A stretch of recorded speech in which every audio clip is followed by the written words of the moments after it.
course, it's been windy here, gusts over 40 miles per hour, but how about that much wind and more, plus a lot of snow? That's what happened earlier today across parts of Michigan. We're looking at Detroit, and it was a massive pileup out there on some of the highways because we had a lot of snow coming down, a lot of wind. This particular incident happened on one of the highways where we had a snow squall rolling through, so that's an intense burst of heavy snow.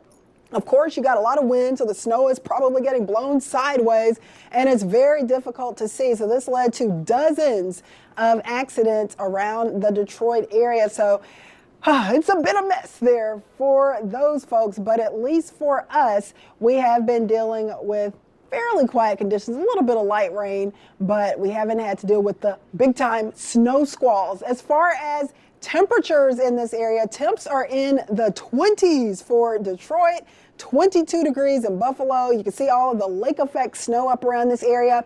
I just checked with the FlightAware site, and we've got delays around Detroit for their big airport up to about an hour and a half for departing flights. So still causing some problems, that heavy snow that has been coming down in bursts at times. You can see rain over towards Boston with temperatures a little bit warmer, close to 50, but that could also lead to some delays. Here's some good news.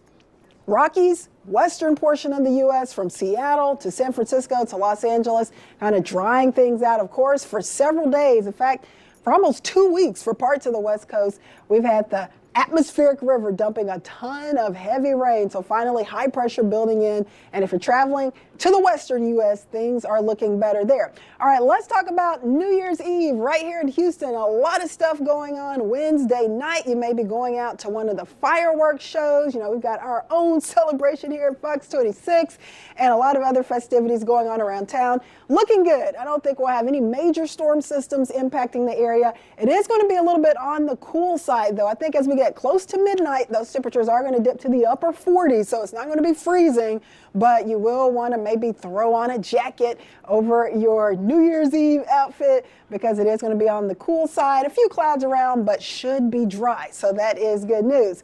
As far as our temperatures, they are super chilly right now, but look how much warmer it's going to be by the end of the work week. So a chilly start, feeling like winter, and then we're back to spring by Friday as those temperatures jump to the low 80s. So that is typical H-Town weather. When we get the chill, it usually doesn't last for more than about 2 or 3 days. Jumping ahead, of course, we're about to say goodbye to 2025. Welcome 2026. January 4th to January 8th, looking much above the norm for our temperature. So it looks like it's going to be a warmer start to the new year. New Year's Eve, 63. New Year's Day, 71. 80s for Friday, and we keep those 70s throughout the weekend.